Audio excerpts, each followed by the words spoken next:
रवि कुमार, स्वागत है आपका रेनेश IAS में। चलिए, आज संथाल परगना भूधारण अनुपूरक उपबंध अधिनियम 1949 के अंतिम क्लास को किया जाए। ठीक है, 42 आर्टिकल 42 तक आपके हो चुके थे। आज जो होंगे आर्टिकल 43 से 72 तक होंगे, और इसके बाद जो है हम लोग इससे संबंधित क्वेश्चंस को भी देख लेंगे। SPT CNT प्लस अन्य भूमि कानून के क्लासेस नहीं लूँगा, उसके डायरेक्ट जो है कुछ फैक्ट्स दे दूँगा, क्योंकि अब समय बहुत कम है। ओनली 30 डेज बचे हुए हैं। आशा है कि आप लोग बहुत अच्छी तरह से तैयारी कर रहे होंगे। समय काफ़ी है, ठीक है। जब आप कंसंट्रेट हो जाते हैं तो 30 डेज भी काफ़ी होता है। बस फटाफट याद करते जाइए, लिखना मत छोड़िएगा। ये मत सोचिएगा केवल रीडिंग मार करके पार हो जाएं। हल्का फुल्का हमेशा लिखिए, ठीक है। उससे कन्फ्यूजन कभी क्रिएट नहीं होगा किसी भी टॉपिक में, और एग्ज़ाम में धोखा नहीं खाइएगा। अन्यथा मेहनत तो हो जाएगा, लेकिन मिक्सिंग होना शुरू हो जाएगा 2-4 पेज पढ़ते पढ़ते पढ़ते, ठीक है। चलिए, हम लोग स्टडी करने वाले हैं संथाल परगना अधिनियम के तहत, उसमें जो है अध्याय 5 से अध्याय 9 तक जो है स्टडी किया जाएगा। जो आपका अध्याय 5 है, इसमें जो आपको पढ़ना है 43 से 52। अध्याय 6 जो है इसमें 53 पढ़ना है। अध्याय 7 में 54 से 63 तक। अध्याय 8 में 64 से 66 तक, और अध्याय 9 में 67 से 72 तक। इस तरह से जो है आपका समाप्त हो जाएगा आज। चलिए, अध्याय 5 के स्टडी को हम लोग शुरुआत करते हैं।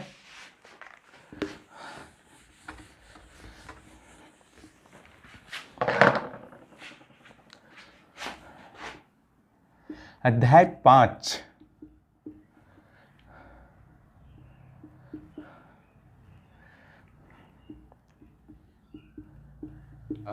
लगान से संबंधित है।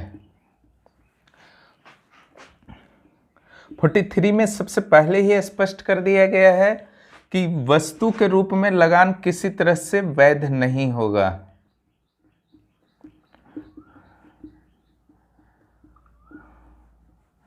वस्तु के रूप में लगान जो है आपका वैध नहीं होगा, और इस वस्तु के रूप में लगान लेने के लिए अगर भूस्वामी और रैयतों के बीच किसी भी तरह का समझौता होता है तो यह अवैध होगा, ठीक है। हालांकि CNT में ऐसा नहीं था। CNT का आर्टिकल 61 में कहा गया था कि यह वैध हो सकता है, ठीक है, अगर उपायुक्त चाहें या राजस्व अधिकारी इस पर निर्णय ले सकते हैं। आर्टिकल 61 CNT का यह कहता है, लेकिन यहाँ क्लियर कर दिया है, स्वतंत्रता के बाद बना था, कि वस्तु के रूप में लगान एक्सेप्ट नहीं होगा। 43A में आ जाइए। कोई भी लगान जो है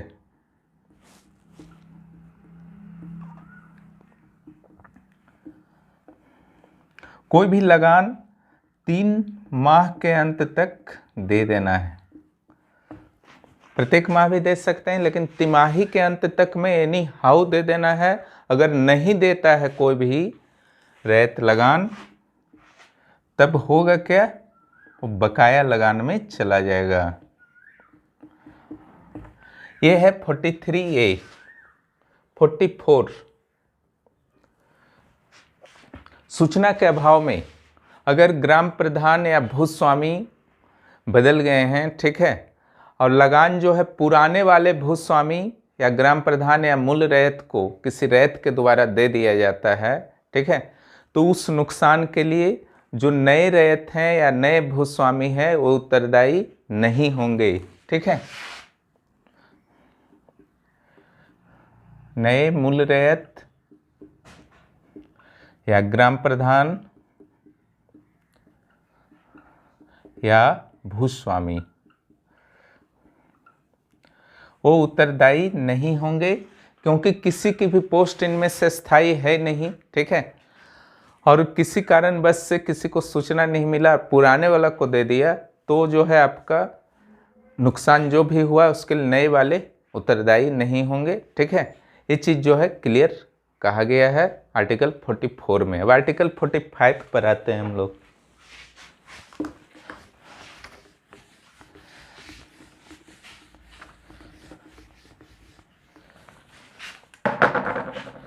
लगान जो है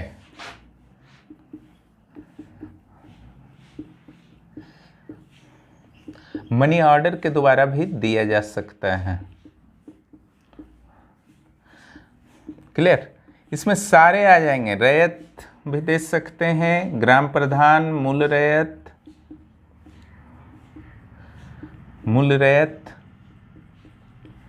या जमींदार, सॉरी भूस्वामी, सभी जो है किसी न किसी को दे रहे हैं। ठीक है, रैयत ग्राम प्रधान को या मूल रैयत को दे सकते हैं। ठीक है, या फिर जमींदार को भी डायरेक्ट दे सकते हैं, और इन लोग जो है जमींदार को दे सकते हैं, और जमींदार जो है सरकार को देगा, यानी कि भूस्वामी जो है आपका सरकार को देगा। तो इस ढंग से जो भी है ये मनी ऑर्डर के माध्यम से भी जो है संभव है। 46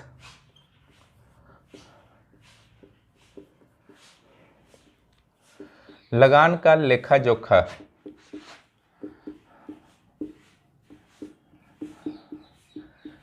लगान का लेखा जोखा कौन रखेगा? ठीक है, ये पूरी तरह से उत्तरदायी है भूस्वामी, ग्राम प्रधान की। खास ग्राम में ग्राम प्रधान चुना जाता है, और बाकी ग्राम में मूल रैयत में ही से कोई जो है ग्राम प्रधान बनता है। ठीक है, ये 2/3 रैयतों के चुनाव होता है खास ग्राम में। तो भूस्वामी हो, ग्राम प्रधान हो, मूल रैयत हो, हिसाब किताब रखेंगे। किस ढंग का हिसाब किताब रखेंगे? वार्षिक लगान कितना होगा किसी रैयत का, लगान की दर क्या होगी, लगान देने का तरीका क्या होगा। ठीक है, लगान का अगर बकाया है उसका हिसाब रखेगा। इस सारा हिसाब रखना इन लोगों का जिम्मेदारी होगा। ठीक है, अगर कर्तव्य का निर्वहन नहीं करेंगे तो क्या दंड मिलेगा, ये आगे के आर्टिकल्स में आएगा। ठीक है, लेकिन इतना करना ही होगा, और इतना ही नहीं करना है। आर्टिकल 46 के तहत सारा हिसाब रखना है, और उसके बाद जब भी कृषि वर्ष समाप्त होता है, जब भी समाप्त हुआ, कृषि वर्ष समाप्त होने के 2 महीना के बाद, ठीक है, कृषि वर्ष समाप्त होने के 2 माह के बाद क्या करना है, जिस भी रैयत का उन्होंने जिस रैयत का उन्होंने इस ढंग का कोई भी लेखा जोखा बनाया हुआ है, रजिस्टर बनाया हुआ है, उस रैयत को, ठीक है, एक प्रति जो है एक कॉपी फ्री देना है, निःशुल्क देना है, फ्री ऑफ कॉस्ट देना है। ठीक है, एक प्रति कब देना है? 2 माह के बाद। 2 माह किसके बाद? कृषि वर्ष के 2 माह के बाद। आइए 47, कुछ कंफ्यूजन होगा आप कमेंट बॉक्स में कर सकते हैं।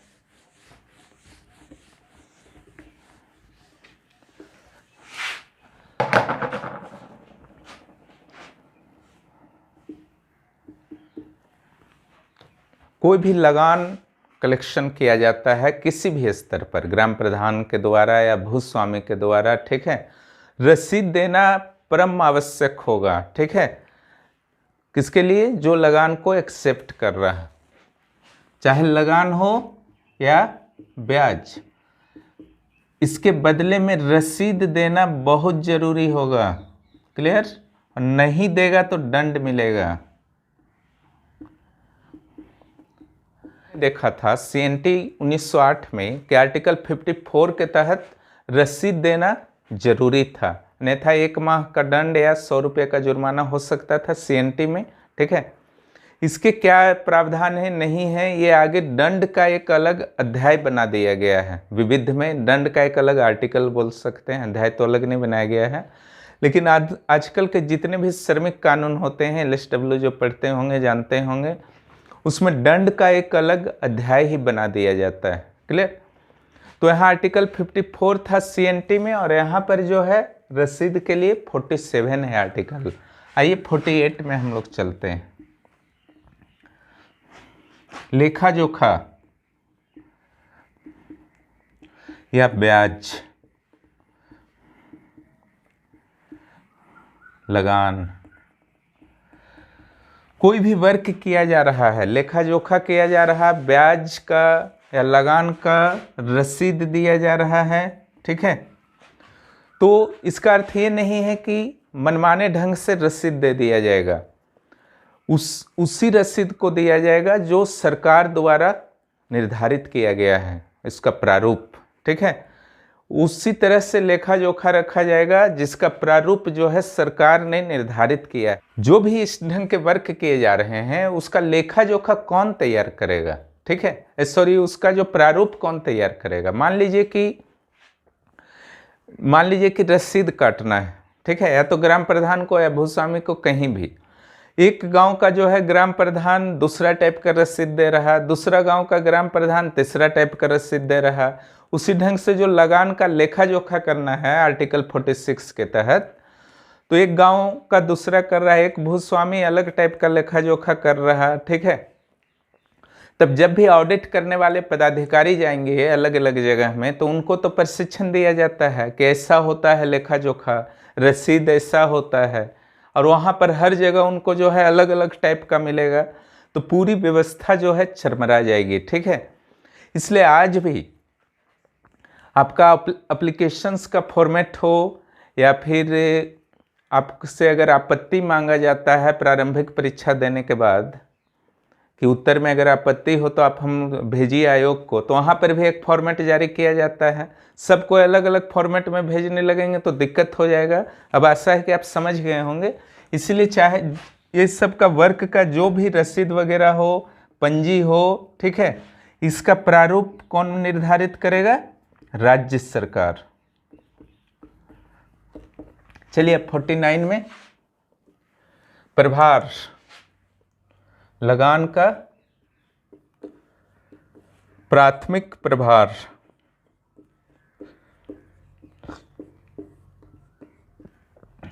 ये होगा आपका ग्राम प्रधान, मूल रैयत या रैयत पर,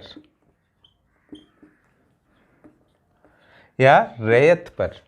इसका अर्थ होता है, प्राथमिक प्रभार का अर्थ होता है कि लगान देने के लिए कौन उत्तरदायी है प्रारंभिक तौर पर।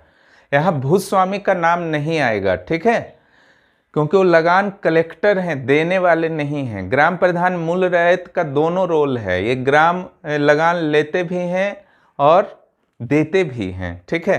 देते कैसे हैं? क्योंकि इनका अपना अगर जमीन है तो ये रैयत हो जाएंगे, क्लियर। तो उसके लिए तो लगान देना होगा ना, और रैयत को तो देना ही है। इसलिए प्राथमिक प्रभार वर्ड यहाँ पर जो है अधिनियम में यूज किया गया है। आशा है कोई कंफ्यूजन आपको नहीं होगा अब इसमें। अब आर्टिकल 50, इसमें उन परिस्थितियों के बारे में बताया गया है जिसमें उपायुक्त जो है किसी रैयत के लगान में कमी कर सकते हैं। कौन कौन सी ऐसी स्थितियां हैं, ठीक है। सिंपल है, कुछ नेगेटिव सिचुएशन हो जाए, जैसे खेत में बालू पड़ जाना, आंधी तूफान या किसी अन्य कारण से किसी ने जानबूझ करके डाल दिया, बालू पड़ गया तो वहाँ तो खेती होगा नहीं, ठीक है। कोई नमक डाल दिया, कोई भी ऐसा सिचुएशन आता है। खेत में पानी भर जाना, पानी निकला ही नहीं, ठीक है। 6 माह से सिंचाई की व्यवस्था नहीं होना, न प्राकृतिक न कृत्रिम, पानी ही नहीं मिला खेत को। 6 माह से सिंचाई की व्यवस्था नहीं हो पाई, और एक कंडीशन है जिसमें लगान की कमी कर सकते हैं उपायुक्त, फसल जो भी उसने लगाया था उसका मूल्य जो है अचानक मार्केट में गिर जाना, ठीक है। ये जो किसी से छुपा हुआ नहीं रहेगा, मूल्य गिरेगा तो सबको जानेगा, और वो फसल में उसका तो इन्वेस्ट हो चुका था और मूल्य गिर गया तो ऐसे ही नुकसान में चला गया, तो लगान क्या देगा। तो इन सारी परिस्थितियों का जो है उपायुक्त उचित ढंग से जांच करेंगे पहले, ठीक है। जब वे सुनिश्चित कर लेंगे कि हाँ, जो दावा किया गया है रैयत के द्वारा लगान कमी के लिए जो आवेदन दिया गया है वो उचित है, तो उपायुक्त क्या करेंगे, उसके लगान को कम कर देंगे। क्लियर? यही है आर्टिकल 50। आर्टिकल 50 से ही जुड़ा हुआ है आर्टिकल 51।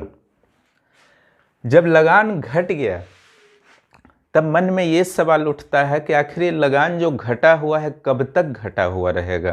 क्लियर? तो यहाँ पर 51 में उस चीज को क्लियर करता है कि तब तक घटा रहेगा, ठीक है, तब तक कम लगान ही लिया जाएगा जब तक नया अधिकार अभिलेख नहीं बन जाए।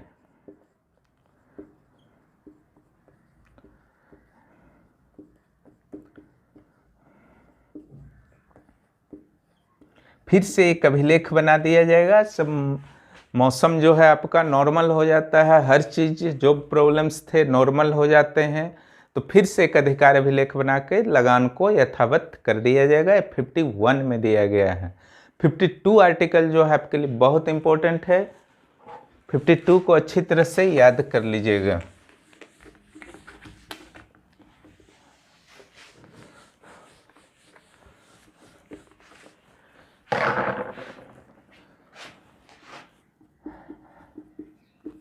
आर्टिकल 52 भूस्वामी हो या ग्राम प्रधान हो, ठीक है, ग्राम प्रधान या भूस्वामी रिश्वत अगर लेता है, एक्स्ट्रा मनी लेता है गलत तरीका से, तो उस पर जो है दंड लगाया जाएगा, जेल भेजा, जुर्माना लगाया जा सकता है, जेल भेजा जा सकता है, ठीक है।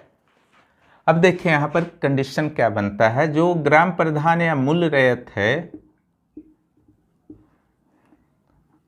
ये क्या कर सकता है, ये रैयत से ले सकता है रिश्वत, एक्स्ट्रा मनी, ठीक है। और जहां तक भूस्वामी की बात है ये इन लोगों से ले सकता है, ठीक है।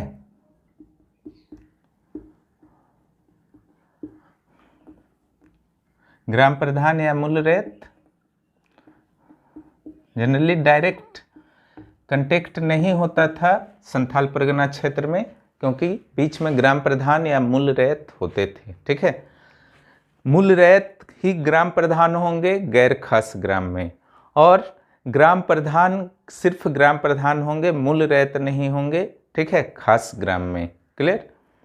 खास ग्राम में आपका मूल रैयतों की उपस्थिति नहीं होती है, उन ग्रामों को खास ग्राम बोलते हैं। इसके लिए शुरुआती क्लास को, पहले क्लास को फिर से देख लीजिएगा अगर कहीं भी आपको कन्फ्यूजन है ग्राम प्रधान मूल रैयत जैसे वर्ड्स में। इसलिए परिभाषा को मैंने अच्छी तरह समझा दिया था, क्योंकि इनका यूज जो है होते रहेगा। अगर इस ढंग से ये करते हैं, एक्स्ट्रा मनी कहीं भी ले रहे हैं और ये पकड़ा जाते हैं, ठीक है, तो इनको दंड मिलेगा। दंड क्या होगा? 500 रुपये जुर्माना या 6 मंथ्स का कारावास, ठीक है, या दोनों। क्लियर? तो ये चीज नहीं करना है, एक्स्ट्रा मनी नहीं लेना है, जितना निर्धारित है लगान उससे ज्यादा जो है नहीं लेना है। अब चलिए अध्याय 5 जो है समाप्त हुआ, अध्याय 6 में हम लोग आते हैं।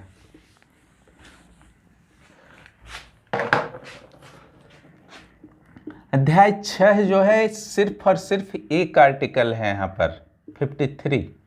क्लियर? 53 में है कि भूस्वामी जो है आवश्यकता पड़ने पर कुछ विशेष उद्देश्यों की पूर्ति होते हुए जमीन का अधिग्रहण कर सकते हैं, ठीक है। भूमि का अर्जन आज के अर्थ में भूस्वामी का अर्थ आप समझ सकते हैं सीओ, अनुमंडल अधिकारी, ठीक है, लोअर स्तर पर। यहाँ भूस्वामी टाइप का कोई अस्तित्व नहीं है, ठीक है। 49 में बना था इसलिए वर्ड आ ही गया, 56, 57 में अगर बनता तो ये वर्ड जो है हट जाता। शायद CNT SPT में अभी संशोधन की जरूरत है और ऐसे वर्ड्स को हटा करके क्लैरिटी लाना चाहिए, ठीक है। इससे क्या होगा कि जो अभ्यर्थी हैं तैयारी करने वाले, उनकी काफ़ी हद तक समस्या सॉल्व हो जाएगी, क्योंकि फिर याद करने में कुछ समस्या ही नहीं होगा। क्लियर? इन कुछ वर्ड्स ऐसे हैं जिसने CNT और SPT को जो है कॉम्प्लिकेटेड बना करके रख दिया है। हालांकि मैंने अपने क्लासेस में काफ़ी प्रयास किया है कि इन सारे कन्फ्यूजन को जेपीएससी के अभ्यर्थियों के लिए दूर कर दूं, ठीक है। लेकिन फिर भी अगर एक बार संशोधन करके जो है नॉर्मल वर्ड्स वर्तमान परिस्थिति के अनुसार इनपुट कर दिया जाए इन सारे अधिनियमों में, तो निश्चित रूप से यह एक्ट जो है लोगों को, विद्यार्थियों के साथ साथ अन्य लोगों को भी समझ में आएगा और इसका ज़्यादा लाभ जो है आम जनता को प्राप्त होगा। भूमि का अर्जन भूस्वामी ले सकते हैं, कर सकते हैं, अधिग्रहण कर सकते हैं किन किन कार्यों के लिए, ठीक है। सिंचाई के लिए, धार्मिक उद्देश्यों के लिए, शैक्षिक उद्देश्यों के लिए, खनन कार्य के लिए, अन्य सार्वजनिक उद्देश्यों के लिए, ठीक है। तो ये आर्टिकल 20 का उल्लंघन नहीं माना जाएगा किसी भी तरह से, चाहे जनजातीय जमीन हो चाहे गैर जनजातीय जमीन हो, ठीक है। ये ले सकते हैं, या कुछ महत्वपूर्ण भवन निर्माण के लिए।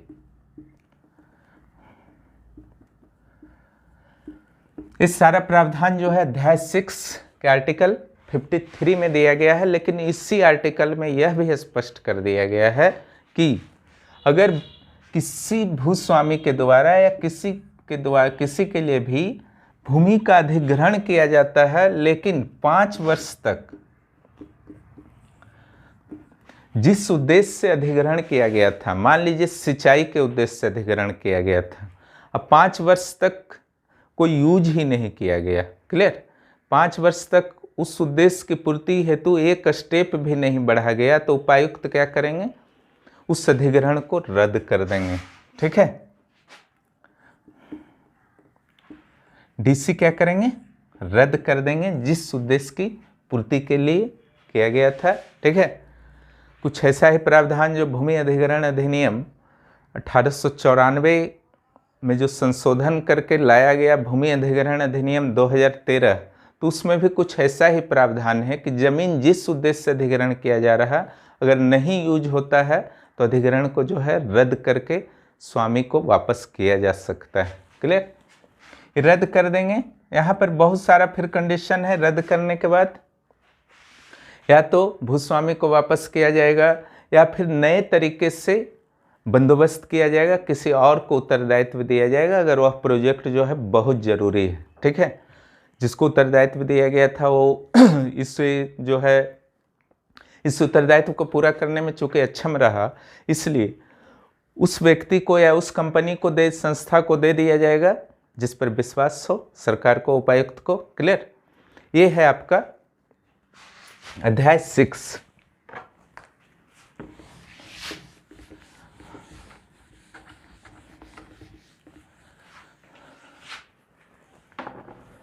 अब आइए अध्याय 7।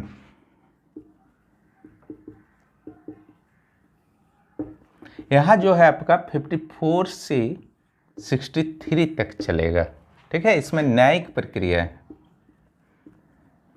नियम वगैरह, नियम। इसमें जो कहा गया है आर्टिकल 54 में, यहाँ पर जो अधिकार दिया गया है, कुछ न्यायिक अधिकार दिया गया है उपायुक्त को कि वो किस ढंग से, अगर लगान से संबंधित, भूमि से संबंधित संथाल परगना क्षेत्र में विवाद उनके समक्ष प्रस्तुत होता है तो वो किस ढंग से उसको जो है सॉल्व करेंगे, ठीक है। लेकिन जो भी उनकी न्यायिक प्रक्रिया है, उनके जो न्यायालय होंगे उपायुक्त के, अनुमंडल अधिकारी के, किसी के भी, तो उसमें किस ढंग से नियम कानून चलेगा, इस नियम को बनाने का पूरा अधिकार किसके पास है, राज्य सरकार के पास है।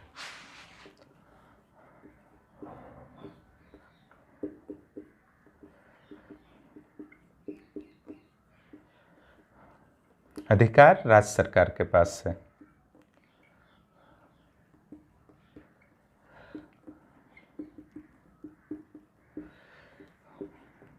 उपायुक्त के न्यायालय लिख सकते हैं, किसी का भी न्यायालय हो, उपायुक्त का हो, आयुक्त का, और उसका कोई परिणाम निकले या नहीं निकले, ठीक है, उसी से संबंधित उसी मामले से संबंधित अगला वाद जो है अगले 6 महीने तक नहीं लाया जा सकता है। इसको उत्तरोत्तर वाद की संज्ञा दी गई है। ठीक है, 6 माह बाद ही संभव है। चलिए अब आते हैं 56।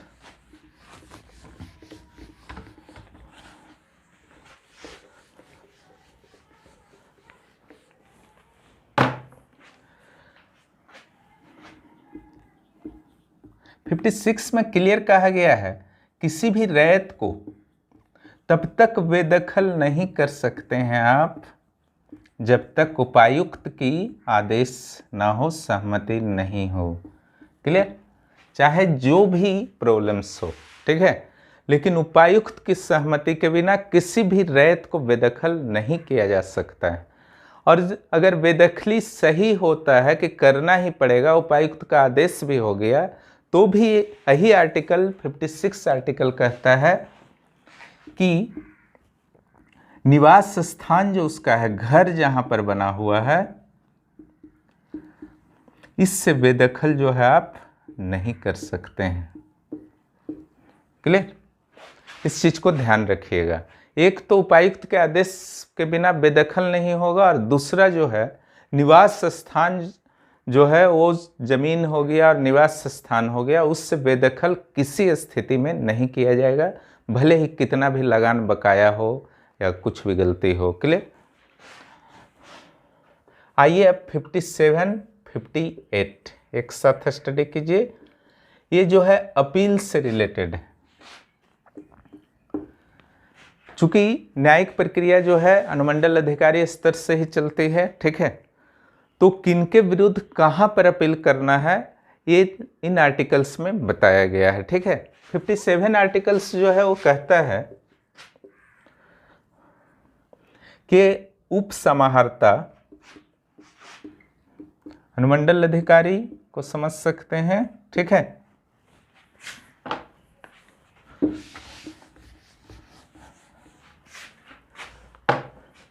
उपायुक्त, आयुक्त, इनका न्यायालय है। उप समाहर्ता का न्यायालय में कुछ डिसीजन हुआ, कुछ डिसीजन उपायुक्त का और कुछ डिसीजन आयुक्त के न्यायालय में हुआ। तो अपील के लिए आपको कहाँ जाना है? उप समाहर्ता के विरुद्ध जो आपको जाना है उपायुक्त के पास, उपायुक्त के विरुद्ध जो जाना है आपको आयुक्त के पास, और आयुक्त के विरुद्ध जो जाना है राज्य स्तर पर एक गठित न्यायाधिकरण के पास। यहाँ जो है आपको अपील करनी है। क्लियर? उप समाहर्ता, उपायुक्त, उपायुक्त, आयुक्त, आयुक्त और के विरुद्ध न्यायाधिकरण के पास जो है आपको अपील करनी है। ये फर्स्ट राउंड का अपील है, ठीक है।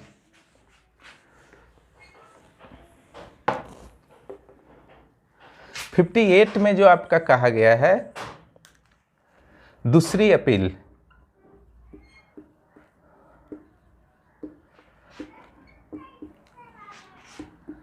देखिए दूसरी अपील का थोड़ा सा कंडीशन अलग है, ठीक है। 57 में तो सीधा सीधा था, यहाँ सीधा सीधा नहीं है। यहाँ पर है, आपने पॉलिटी जो पढ़े हैं आप देखे होंगे कि कभी कभी क्या होता है कि हाई कोर्ट नीचे के जो अधीनस्थ उसके अदालत हैं, सबऑर्डिनेट्स कोर्ट्स हैं, जिला और अनुमंडल स्तर पर जो होते हैं, किसी अभियुक्त को वो अदालत, अधीनस्थ अदालत जो क्या करता है उसको, किसी अभियुक्त को जो है आपको आरोप से मुक्त कर देता है। लेकिन हाई कोर्ट क्या कर देता है कि उसमें दंड दे देता है या मृत्यु दंड दे देता है। हो सकता है कोर्ट को जो है गलती पता चला हो, नीचे से मंगवा करके खुद, ठीक है, उस सारा मामला को अपने पास हस्तांतरित करके दंड बढ़ा देता है, ठीक है। तो ऐसी स्थिति यहाँ पर भी है। यहाँ पर भी उपायुक्त या आयुक्त क्या करते हैं, अपने अधीनस्थ, जैसे उपायुक्त के अधीनस्थ कौन होंगे, अनुमंडल अधिकारी, उनके न्यायालय से मंगवा लिया है उपायुक्त ने, या आयुक्त ने उपायुक्त या अनुमंडल अधिकारी से मंगवा लिया है मामला को, किसी लगान से संबंधित, व्याज से संबंधित, ठीक है, या अन्य कुछ भी मामला से संबंधित, और उसके जो नीचे के जो आदेश थे उसको जो है उसने क्या किया है, पूरी तरह से परिवर्तित कर दिया है और आदेश को और कड़ा कर दिया है, ठीक है। इस स्थिति में दूसरा अपील हो सकता है और अपील का प्रोसेस वही है। ठीक है, यानी कि उपायुक्त के विरुद्ध आयुक्त के पास, उपसमाहर्ता सबसे नीचे है इसलिए यहां पर नहीं होगा, आयुक्त के विरुद्ध न्यायाधिकरण के पास। क्लियर। अब चलिए 59 में आते हैं। 59, 60 और 61 एक साथ पढ़ना है। ठीक है, ये किसी भी फैसले का पुनरीक्षण से संबंधित है।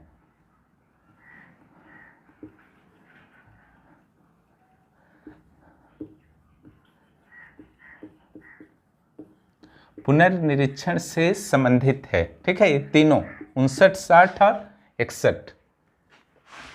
59 में क्या हो सकता है कि कहीं भी किसी भी स्टेज पर कोई फैसला दिया गया है, चाहे आपका अनुमंडल अधिकारी के स्तर पर, उपायुक्त के स्तर पर या आयुक्त के स्तर पर, तो उससे ऊपर के जो स्तर हैं उनके द्वारा सारे फाइल्स को मंगा करके फिर से उस निर्णय का निरीक्षण किया जा सकता है। ये अपील नहीं है, ध्यान रखिएगा। क्लियर, ये अपील नहीं है, ये खुद ब खुद अंदर से अधिकारियों के द्वारा खुद से स्वतः संज्ञान से डिसीजन लिया जाता है। अंतर समझिएगा। ठीक है, ये खुद मंगाते हैं, कोई अपील नहीं करता है। हो सकता है फील हुआ हो, कुछ गड़बड़ी हो गई है निर्णय में, तो इसके भूल चूक का जो है सुधार किया जाता है। ठीक है, अधीनस्थ अधिकारियों से के न्यायालय से फाइल्स मंगा करके फिर से जो भी आदेश दिया गया है अधीनस्थ अधिकारियों के द्वारा उस पर फिर से जो है डिसीजन लेना, यही जो है 59 है। 60 क्या है देखिए,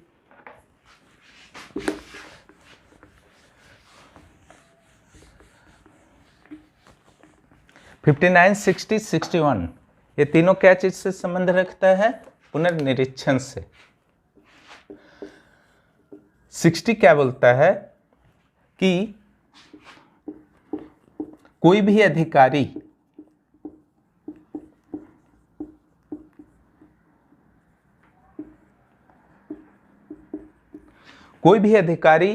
को कभी ऐसा फील हो जाए कि उसने जो निर्णय दिया था वो कुछ गड़बड़ था, ठीक है, भूल हो गया था, वो खुद भी अपने निर्णय का जो है पुनर्निरीक्षण कर सकता है, रिव्यू कर सकता है। पहला इसमें दिया है। ठीक है,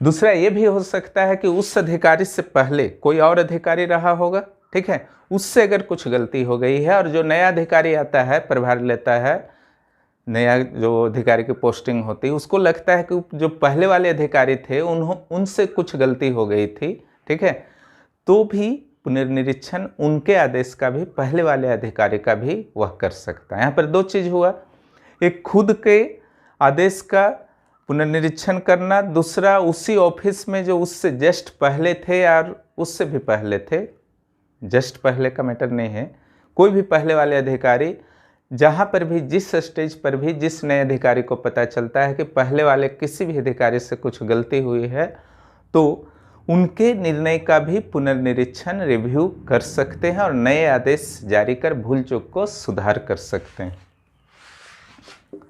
61, ठीक है, उचित स्थिति, उचित आधार कर दीजिए।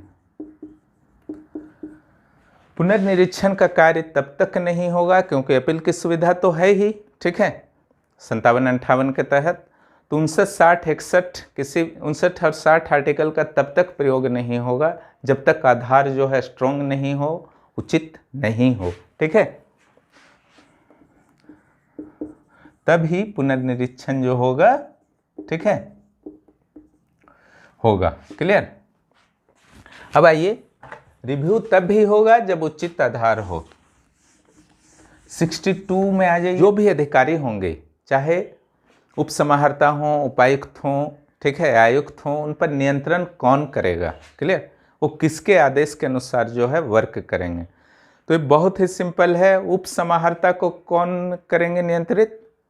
डीसी करेंगे, उपायुक्त करेंगे। उपायुक्त को कौन नियंत्रित करेंगे? आयुक्त करेंगे। आयुक्त को कौन नियंत्रित करेंगे? जो राज्य स्तर के सचिव हैं, न्यायाधिकरण हैं, ठीक है, उन लोग करेंगे। ठीक है, इसमें कोई कंफ्यूजन नहीं होना है आपको। ये तो आप व्यवहारिक जीवन में अभी भी जानते हैं क्या ही चलता है वर्तमान शासन व्यवस्था।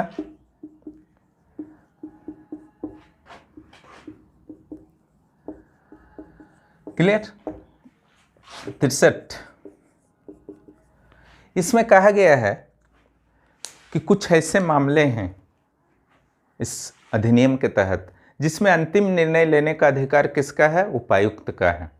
और उस मामले में किसी भी तरह का अपील ऊपर स्तर पर नहीं किया जा सकता है, न ही न्यायालय में अपील किया जा सकता है।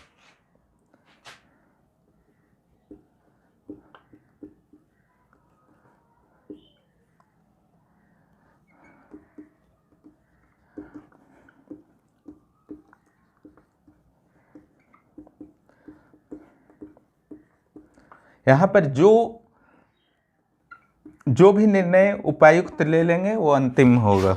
ठीक है, इस ढंग से जो है अध्याय 7 समाप्त होता है। अब अध्याय 8 आइए।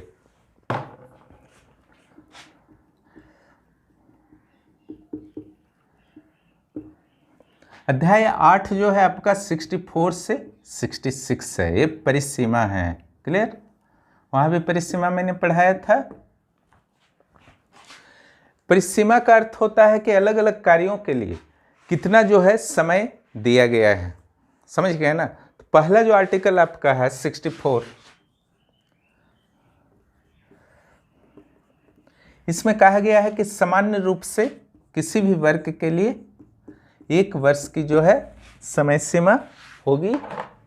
कितने की होगी? 1 वर्ष की जो है समय सीमा होगी। लेकिन आर्टिकल 42 जो है उसके लिए कोई समय सीमा नहीं होगा।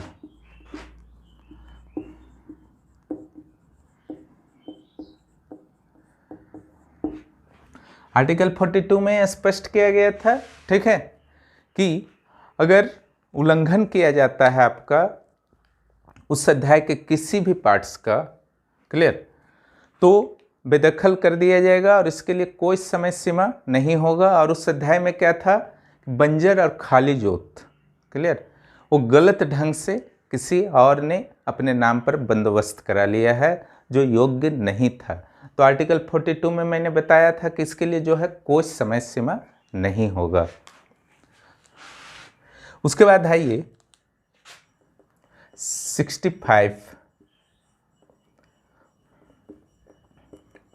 65 में जो है बेदखली अगर किया जाता है, किसी को बेदखली करने का जो प्रावधान है आर्टिकल 14 के तहत, आर्टिकल 14 याद कीजिए क्या कहा गया था? यही कहा गया था कि अगर आर्टिकल 13 का उल्लंघन किया जाता है किसी भी रैयत के द्वारा तो उसको जो है बेदखल कर दिया जाएगा। आर्टिकल 13 क्या था? आर्टिकल 13 था कि रैयत को अपने भूमि के संदर्भ में क्या क्या यूज है, ठीक है, और वो रेफरेंस देता था। आर्टिकल 13 जो है रेफरेंस किसका देता था? 15, 16, 17 और 18, ठीक है। ईंट खपड़ा निर्माण हो या कच्चा पक्का घर निर्माण हो, वनोत्पाद का प्रयोग हो, ठीक है, जलाशयों का निर्माण हो। और आर्टिकल 13 में जो हाल फिलहाल में संशोधन जो कर दिए गए हैं वो भी मैं बता चुका हूँ, ठीक है, कि होटल दुकान वगैरह जो बनाना है, ठीक है, रेस्टोरेंट बना सकता है, मैरिज हॉल बना सकता है। तो ये सब जो भी जितना भी अधिकार कुल मिला करके दिया गया है, तो अगर 15, 16, 17, 18 का जितना अधिकार है उसका उल्लंघन होता है तो आर्टिकल 14 के तहत क्या कर दिया जाएगा? बेदखल कर दिया जाएगा।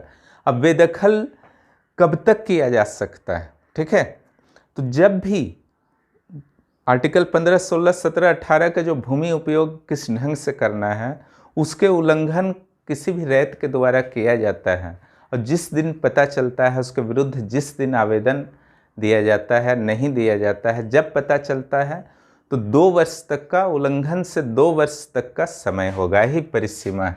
ठीक है, इसके लिए जो टाइम है 2 वर्ष का।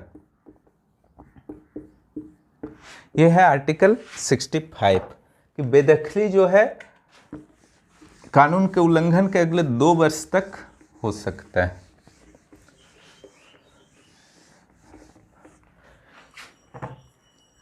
अगला जो है आर्टिकल 65A, बकाया लगान।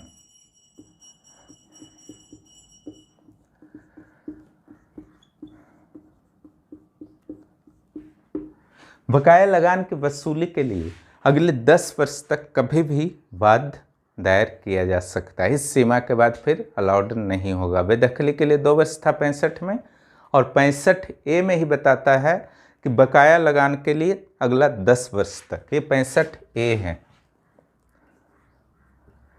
अब 66 में आ जाइए। 6 में जो कहा गया है कि अपील करने की सीमा क्या होगी, कब तक आप अपील कर सकते हैं। ठीक है, अपील के संदर्भ में बताया गया है, उपायुक्त के पास अगर आपको अपील करना है तो इसके लिए 60 डेज यानी कि लगभग 2 महीना निर्धारित किया गया है। और आयुक्त के पास अगर आपको अपील करनी है तो ये 90 डेज हो जाता है। किसके विरुद्ध क्या अपील होगा, पहले ही बात हो चुका है। उपायुक्त के पास किसके विरुद्ध होगा। ये 66 था। इस ढंग से अध्याय 8 जो है समाप्त होता है। अब आइए अध्याय 9।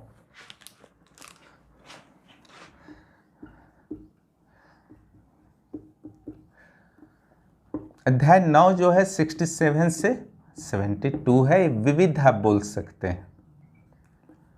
क्लियर। इसमें जो है 67 में दंड का प्रावधान किया गया है। ठीक है, किसके लिए, भूस्वामी के लिए, ग्राम प्रधान के लिए, मूल रैयत के लिए और रैयत के लिए। एक दंड पहले भी आ चुका है। ठीक है, यहां पर जो है ये बताता है कि कोई भी अगर भूस्वामी है या ग्राम प्रधान है, ठीक है, और वह क्या करता है कि खेतों के मेड़ हो गए, कुआं हो गए, तालाब हो गए, आहार हो गए, आहार माने बांध, छोटा तालाब, बांध हो गया। ठीक है, इसका मरम्मती नहीं कराता है। भूस्वामी है, ठीक है, इसके मामले में क्लियर, इसका मरम्मती नहीं कराता है या फिर ठीक है सूचना नहीं देता है उचित समय पर, या फिर निरीक्षण नहीं करता है। किसका निरीक्षण नहीं करता है, ग्राम पथ का, चारागाह का, या फिर ठीक है अन्य कर्तव्य में लापरवाही करता है। कोई भी आपका भूस्वामी, ग्राम प्रधान या मूल रैयत है और वह मेड़बंदी अगर गड़बड़ हो गया है तो उसका मरम्मती नहीं कराता है, तालाब का मरम्मती नहीं कराता है, कुआं का मरम्मती, आहार का मरम्मती, बांध का मरम्मती इत्यादि जो उसके दायित्व हैं वह नहीं कराता है, ठीक है, समय समय पर, या फिर ग्राम पथ या चारागाह का निरीक्षण नहीं करता है समय समय पर, ठीक है, या फिर सूचना देने का कार्य नहीं करता है। मान लीजिए किसी गांव का ग्राम प्रधान जो है बदल गया है तो उसका सूचना भी भूस्वामी को देना होगा, ठीक है, उपायुक्त के पास कि हाँ ग्राम प्रधान में बदलाव हो गया है, उसका बेटा बन गया है, कोई और बन गया है, ठीक है। तो ये सब अगर सूचना नहीं देता है या फिर किसी भी अन्य कर्तव्य के लापरवाही बरतता है तो क्या होगा, 5 रुपये का दंड जो है इसे लगेगा। क्लियर। कम मत समझिएगा, उस समय ज़्यादा था। ठीक है। रैयत, रैयत के लिए क्या कहा गया है कि अगर कोई रैयत है और वह मेड़, कुआं, तालाब, आहार, बांध, ठीक है, कि मरम्मती में सहयोग नहीं करता है, अंतर समझिएगा, यहाँ पर नहीं करवाता है था, ठीक है, और यहाँ पर क्या है, सहयोग नहीं करता है।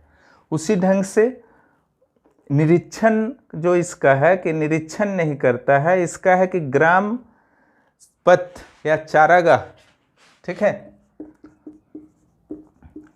इसमें हेल्प करना है इसको बनाने में, और इसमें ग्राम पथ या चारागाह का अतिक्रमण करता हो।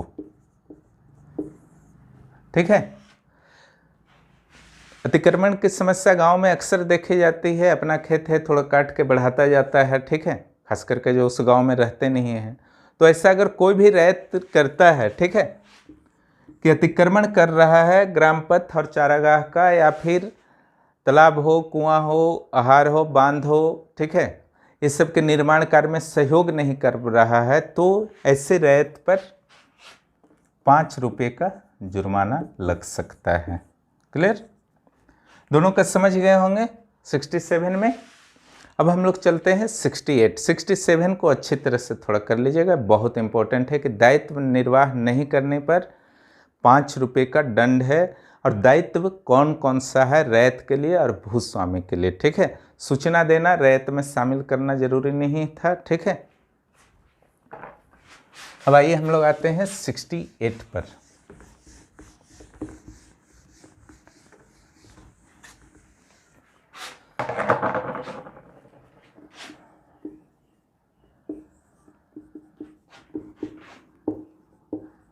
सूचना की तामील, सूचना आदेश। कोई भी सूचना या आदेश उपायुक्त के द्वारा जारी किया जाता है तो किस ढंग से जो है भूस्वामी या किसी भी अन्य व्यक्ति के पास पहुंचेगा, ठीक है। तो प्रत्यक्ष रूप से पहुंच सकता है या डाक से पहुंच सकता है। क्लियर? किसी एजेंट के माध्यम से या डाक से, कोई कंफ्यूजन इसमें नहीं है। 69 भूमि के अर्जन पर रोक।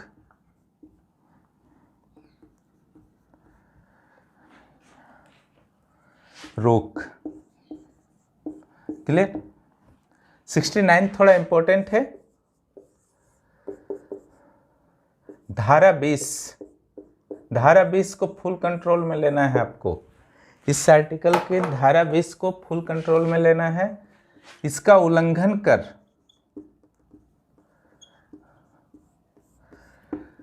कोई भी अगर भूमि को अर्जन करता है तो वह अवैध होगा। लेकिन यहाँ पर अपवाद दे दिया गया है आर्टिकल 69 में ही, ठीक है।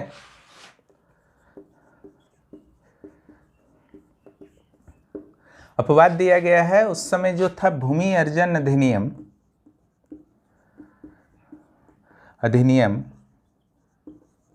1894 के अंतर्गत रेलवे या अन्य कंपनी को,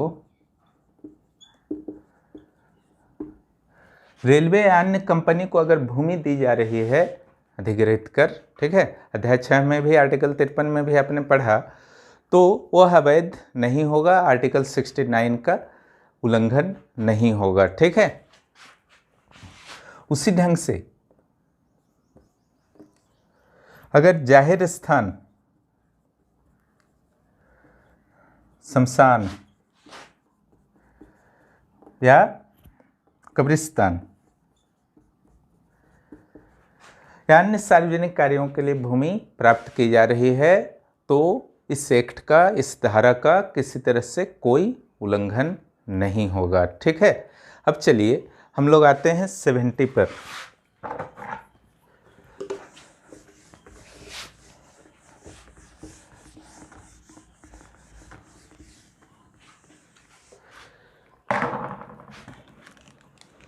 अब समापन की ओर है आपका यह एक्ट।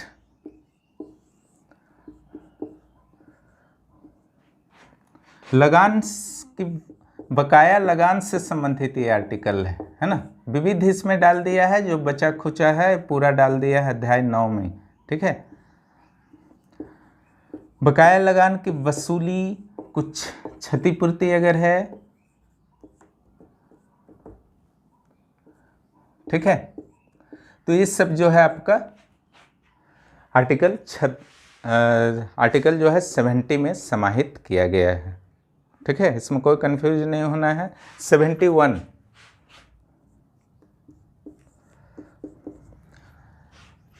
एक तो आपने पढ़ा आर्टिकल 52 में उपायुक्त के न्यायालय हो या किसी और अधिकारी के न्यायालय हो, उस न्यायालय से इसको थोड़ा सा अलग समझिएगा, है ना।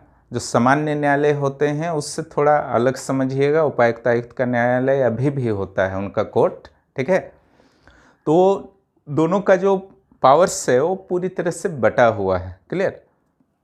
तो यहाँ पर जो आपका होगा 71 में कि जो भी नियम है, एक तो 54 में आपने पढ़ा कि उसका नियम कौन बनाएगा, उपायुक्त अन्य अधिकारियों के न्यायालय का, राज्य सरकार के द्वारा बनाया जाएगा। और भी अगर किसी नियम की आवश्यकता पड़ती है इस पूरे एक्ट के लिए, कोई भी नियम किसी भी धारा से संबंधित, ठीक है, किसी भी अध्याय से संबंधित, तो राज्य सरकार द्वारा ही निर्मित होगा।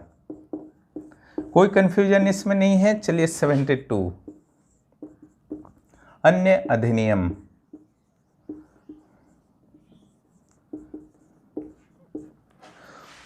सेंटी के अंतिम आर्टिकल में क्या था 271 में, बंदोबस्त पदाधिकारी के अधिकार और शक्तियां। इसका जो अंतिम आर्टिकल है इसमें क्या है कि अन्य अधिनियम के प्रावधान जो है इसके साथ साथ चल सकते हैं, ठीक है।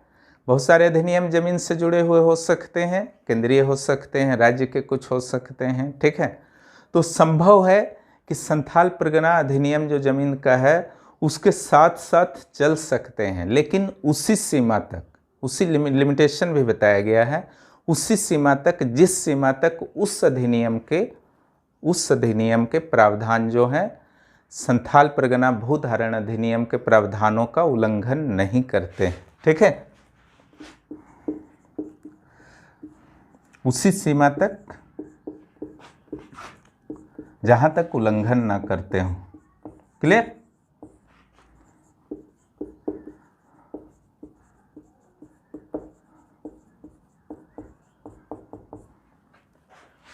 इस ढंग से जो है संथाल परगना भूधारण अनुपूरक उपबंध अधिनियम समाप्त होता है, ठीक है। आप लोग जो है अगर क्लास को जिस भी अभ्यर्थी ने बहुत अच्छी तरह से देखा है, ठीक है, उनका जो है पक्का जो है आपका 10 में से 10 क्वेश्चंस जो है आप सही करेंगे, 20 मार्क्स आपका अपना होगा, क्लियर। जो नहीं देखे हैं कोशिश करके देख लीजिए, उसके बाद जो मैं प्रश्न दूंगा उसको सॉल्व करने का प्रयास कीजिएगा, ठीक है। और उन प्रश्नों को सॉल्व कर लेते हैं पूरे कॉन्फिडेंस के साथ। यहाँ देखिए पूरी तरह से आर्टिकल वाइज मैंने बता दिया सीएनटी और एसपीटी का। एक भी कुछ आर्टिकल से शायद मिस हुए हैं जो मैंने अनावश्यक समझा, ठीक है। और हर जगह मैंने बहुत ही सॉफ्ट और सिंपल वर्ड्स में समझाने का प्रयास किया है ताकि आपको कहीं से कोई समस्या ना हो, एक्ट में आप नहीं उलझें, क्लियर। तो इसको स्टडी कीजिए और किसी भी स्थिति में यहाँ से मार्क्स आपके नहीं कटने चाहिए। कोई भी कन्फ्यूजन हो किसी भी वीडियो में, आप जो है कमेंट बॉक्स में ज़रूर कमेंट करें, मैं सॉल्व करने का प्रयास करूँगा। और इसके बाद जो है आपका जो झारखंड के चल ही रहे हैं फर्स्ट और सेकंड पेपर के यथासंभव मैं कोशिश कर रहा हूँ ज़्यादा से ज़्यादा मटेरियल उपलब्ध कराऊँ। इसके अलावा केंद्रीय बजट और आर्थिक समीक्षा के नोट्स भी मैं आपको जल्द ही उपलब्ध करा दूंगा, ताकि वहाँ से अगर प्रश्न कुछ बनते हैं इकोनॉमिक्स सेक्शन से तो वहाँ भी आप स्ट्रॉन्ग रहें, हमसे जुड़े रहें, दोस्तों को भी जोड़ें और सब्सक्राइब करवाएं, ठीक है। ये आपका अपना चैनल है, आप लोगों को भी थोड़ा सा मेहनत करना है इस चैनल को ग्रो करने में। और साथ ही इस चैनल में जो भी कंटेंट दिए जा रहे हैं, मटेरियल दिए जा रहे हैं, अच्छा लगता है तो लाइक ज़रूर कीजिए और दोस्तों को शेयर कीजिए, ठीक है। और इस चैनल के बारे में ज़्यादा से ज़्यादा बताइए, जितने ज़्यादा लोग होंगे, ठीक है, हमारे लिए भी यह उत्साहजनक होगा, उतना ही ज़्यादा स्पीडली भी हम लोग जो है उत्साह बढ़ता है तो कंटेंट भी ज़्यादा आने लगेगा, ठीक है। सिर्फ जेपीएससी तक ही हम लोग नहीं रुकने वाले हैं, जैसे सीजीएल के भी क्लासेस होंगे, आईएएस के भी क्लासेस होंगे, सब कुछ यहीं मिलेगा। ठीक है, निश्चिंत रहिए। जब एक टीचर से ही आप अलग अलग सब्जेक्ट्स पढ़ते हैं तो निश्चित रूप से वो ज़्यादा सुविधाजनक होता है और लाभदायक होता है। ठीक है, हमसे जुड़े रहें। धन्यवाद। फिर मिलते हैं बहुत जल्द अगले